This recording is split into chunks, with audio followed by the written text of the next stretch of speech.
The courtroom doors creaked open, letting in a rush of humid Louisiana air. Eldridge was already boiling, but inside Judge Marissa Duvall's chamber, a colder storm stirred. She adjusted her robe with practiced precision.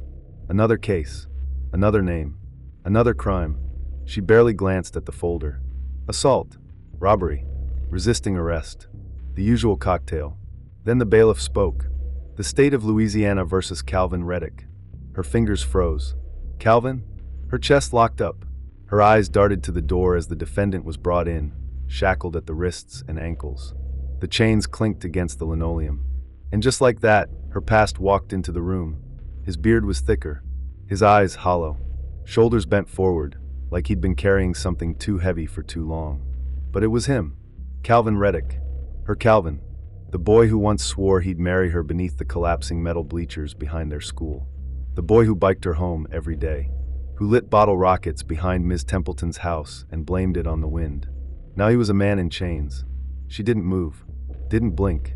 Her gavel hovered inches from her hand, but she couldn't bring herself to touch it. Calvin's eyes lifted.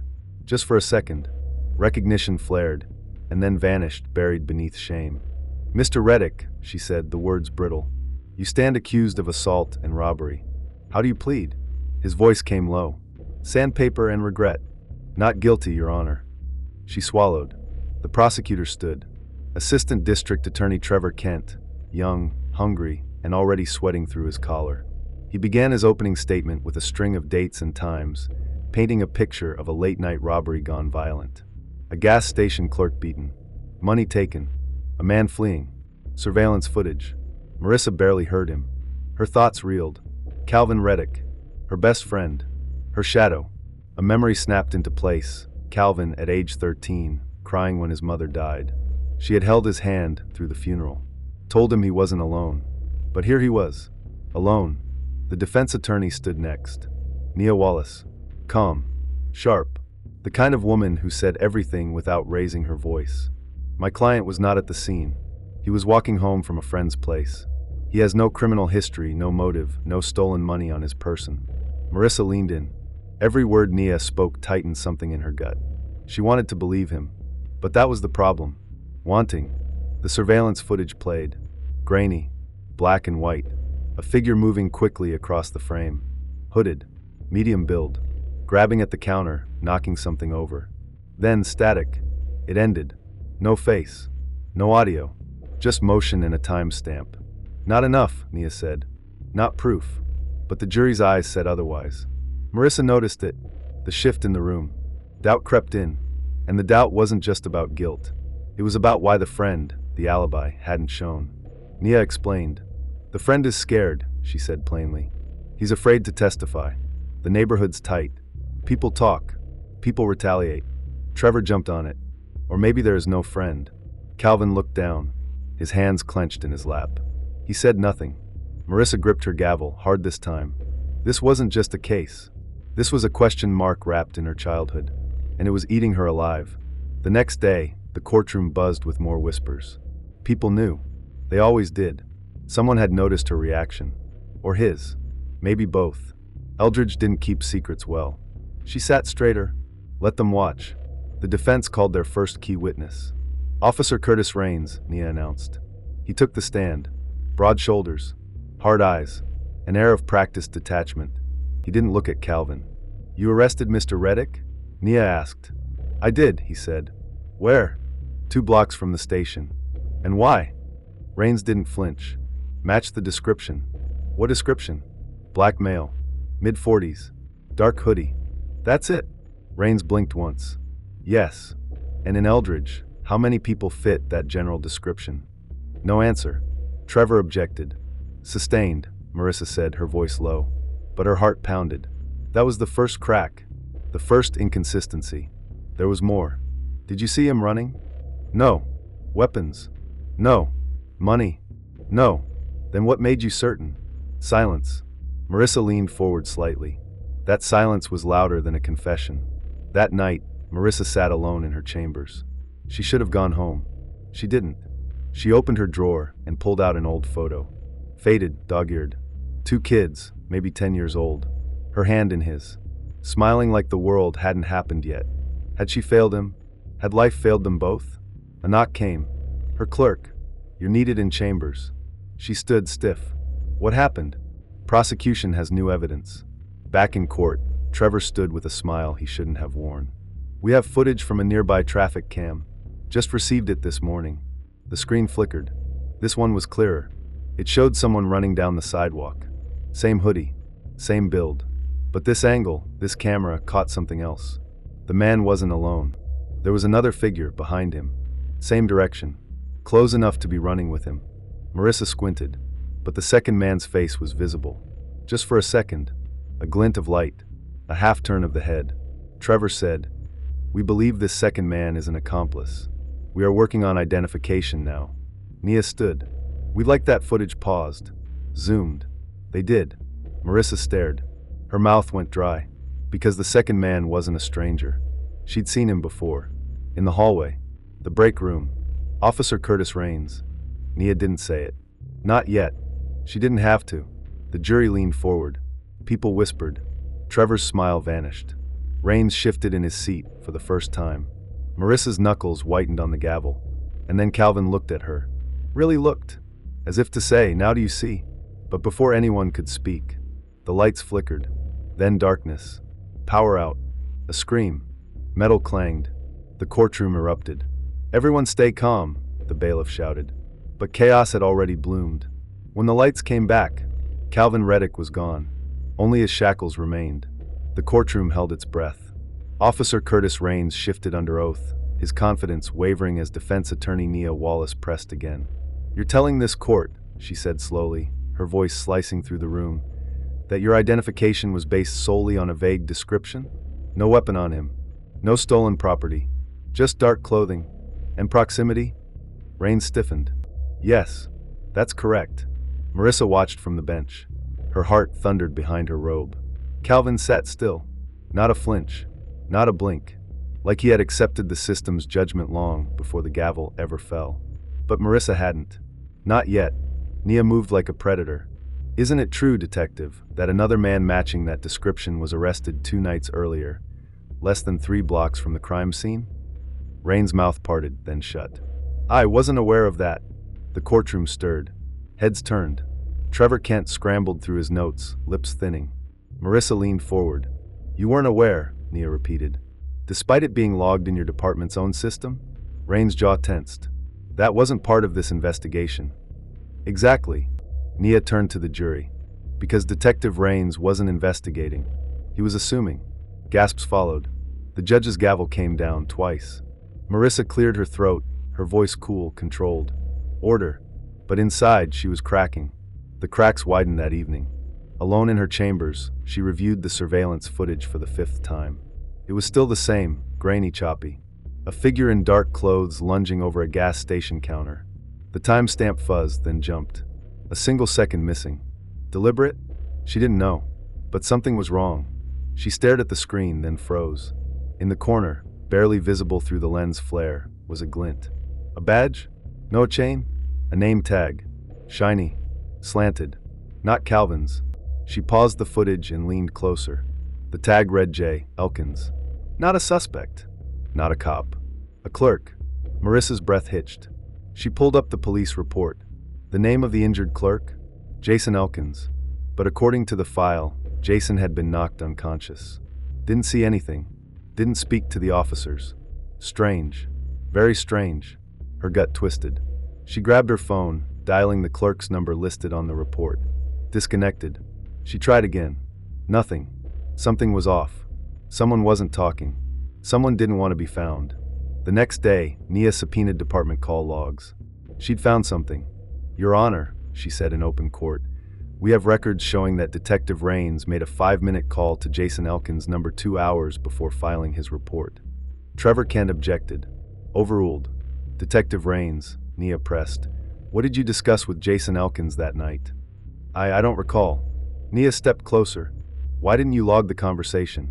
Raines shifted again. "I didn't think it was relevant." "But it was," Nia snapped. "Because Elkins gave you a name. And it wasn't Calvin Reddick." Trevor jumped to his feet. "That's conjecture." "Not anymore." Nia held up a statement. "Your Honor, we received this anonymously this morning." It's a sworn affidavit from Jason Elkins. He says Calvin wasn't the man who attacked him, that it was someone else entirely. The courtroom erupted. Trevor demanded a handwriting analysis, claimed forgery, tampering, but the words were there, black ink on white paper. The man who attacked me had a snake tattoo on his right wrist. Calvin Reddick does not. Marissa's blood ran cold. She remembered the tattoo. It had haunted the case files of another trial, a string of robberies in Lafayette. That case had gone cold, but now the pattern returned. Same MO, same missing footage, same badge number tied to responding officers. Her voice trembled. Court will recess for 24 hours while we verify this document. She stood and left the bench, her eyes locking with Calvin's.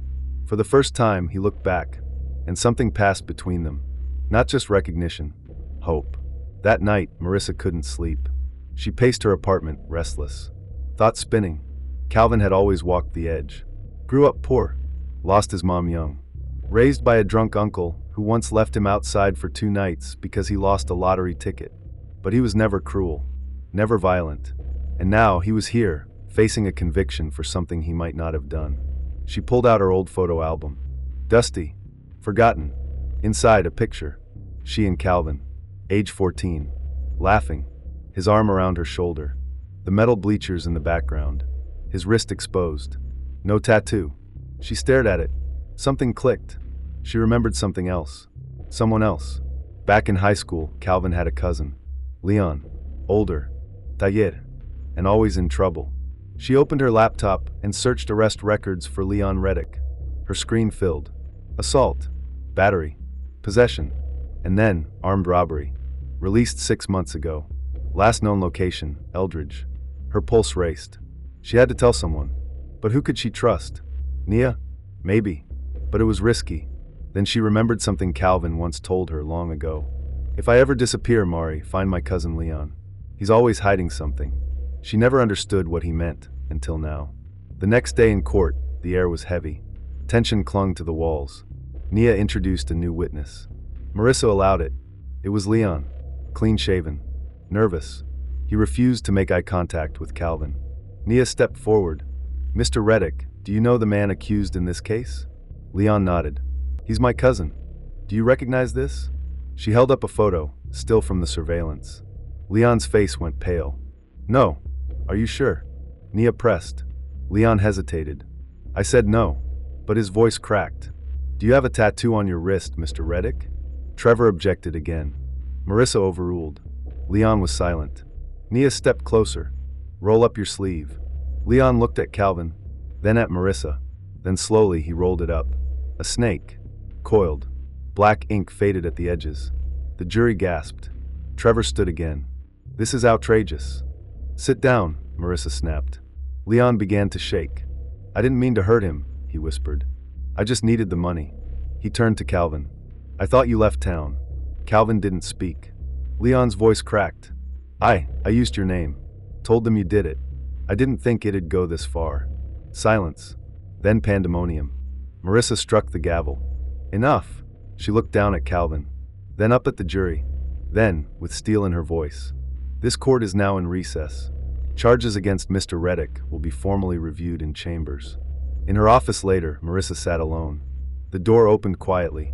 It was Calvin. Nia had given them 5 minutes. Alone. They didn't speak at first. Then Calvin whispered, "Thank you." Marissa looked up. "I didn't save you," she said. "You survived on your own." He shook his head. "I was drowning." They sat in silence for a moment. Then Calvin asked, "Do you still believe in the system?" She hesitated, then said, "I believe in moments. Like this, when someone finally tells the truth." He stood, lingering at the door. "Maybe next time, I'll testify for someone else." She nodded. Then he was gone. Marissa thought it was over. She was wrong. The next morning, her office was sealed off with yellow tape. Inside, her desk was overturned. The file on Calvin's case? Gone, and written in black marker on the wall. Not everyone wants the truth found. Her phone buzzed. No caller ID. She picked up. The voice was deep. Cold. "You should have stayed out of it." Click. Marissa sat frozen. Outside, sirens wailed in the distance. Inside, the silence was deafening. A name tag. J. Elkins. Marissa blinked. Her breath caught in her throat.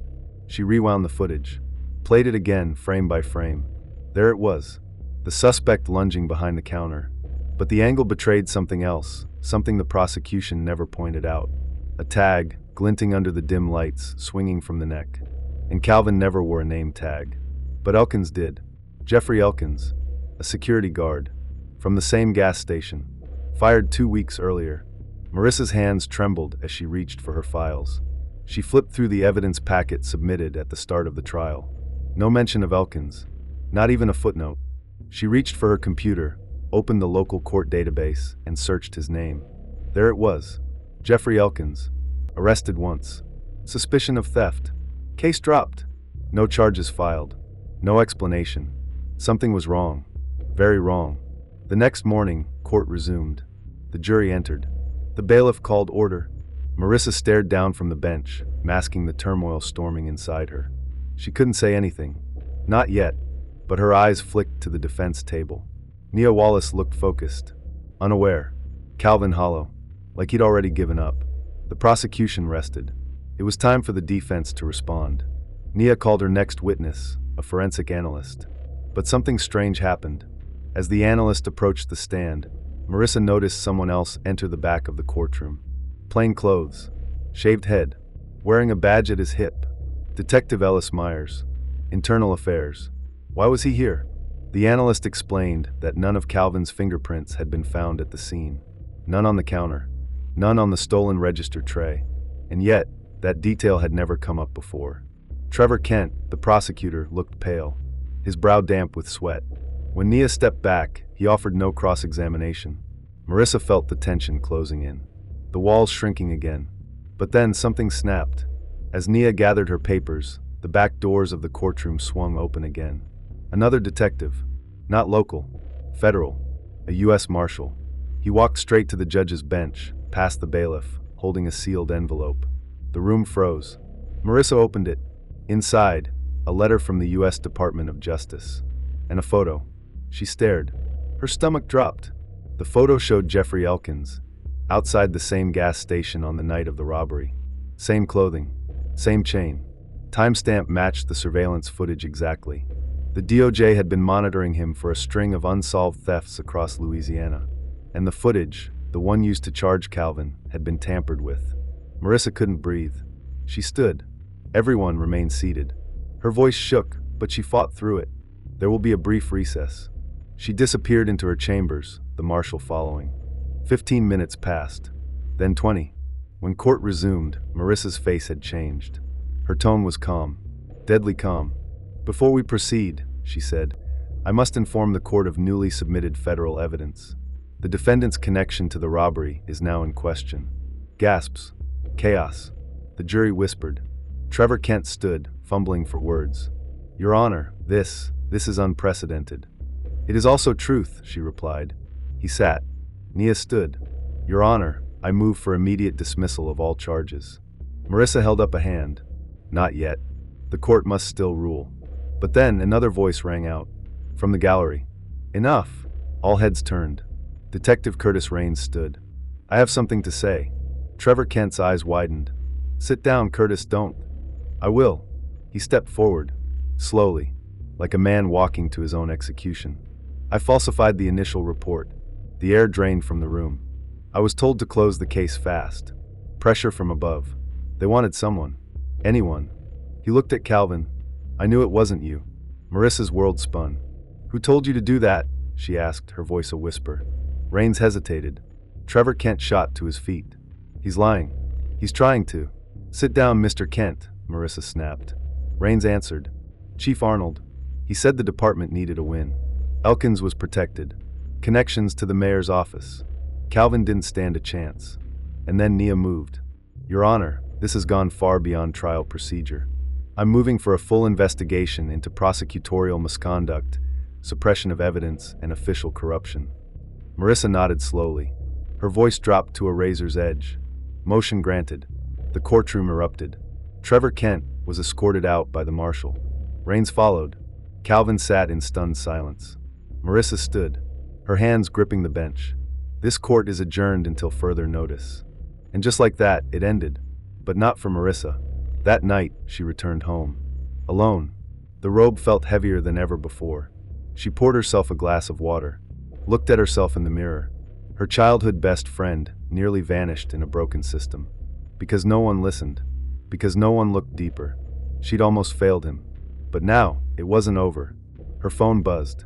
A text from an unknown number. Judge Duvall, you've stirred something. Elkins was just the first. Be careful who you trust. No name. No reply. She stared at the screen. And suddenly, the shadows in her home felt darker. As Nia gathered her notes, preparing for her final witness, the tension in the room shifted. Detective Ellis Myers didn't move. He remained near the back, arms crossed, expression unreadable. Marissa could feel it. Something was about to give. Nia glanced up at the bench, then addressed the court. We called Detective Curtis Raines back to the stand. A murmur stirred. Trevor Kent stiffened in his chair. Curtis Raines returned with the same gruff confidence he'd shown before. But this time Nia's tone changed. Sharper. Unforgiving. Detective, she began. Do you recall testifying that you arrested Mr. Reddick 2 blocks from the scene? I do. And that your suspicion was based on a vague description from a witness? Yes. She paced, then held up an evidence bag. Do you recognize this? He leaned forward, squinted. It's the shirt Mr. Reddick was wearing. You're sure? Yes. Nia paused. Then explain this to me. She turned toward the screen. A still image filled the monitor, a frame from the surveillance video. The suspect's sleeve, a torn cuff, a rip. But Calvin's shirt, still in evidence, was intact. No rip, no tear. Trevor Kent jumped to his feet. Objection. Overruled, Marissa said, her voice low, sharp. Nia walked to the screen, tapped the corner of the image. And here, what's this? A scar, faint but clear, running down the forearm of the suspect. She turned to Calvin. Mr. Reddick, do you have any scars on your right arm? Calvin rolled up his sleeve. Nothing. Smooth. Clean. Curtis shifted. His jaw clenched.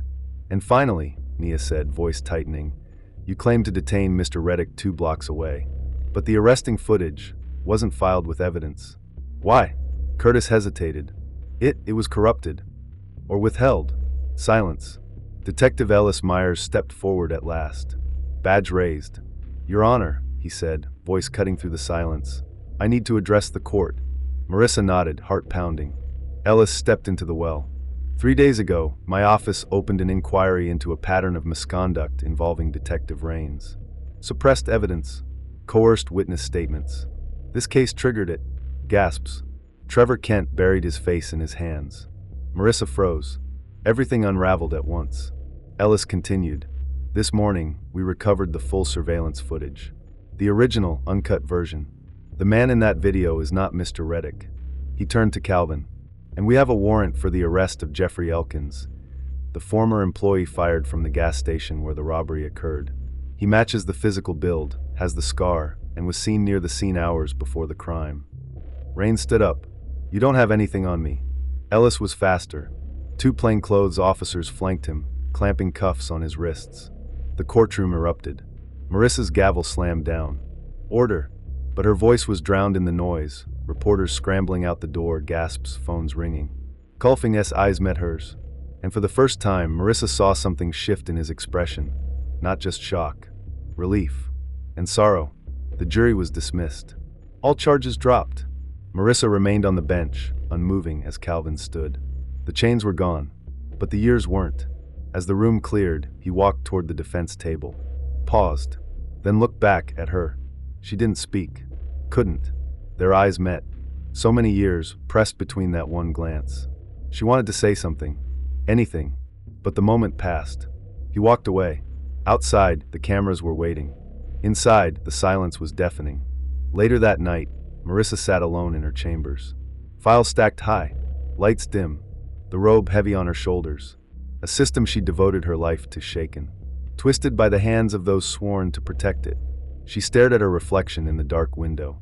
Not just a judge. Not anymore. A witness. To what justice almost failed to do.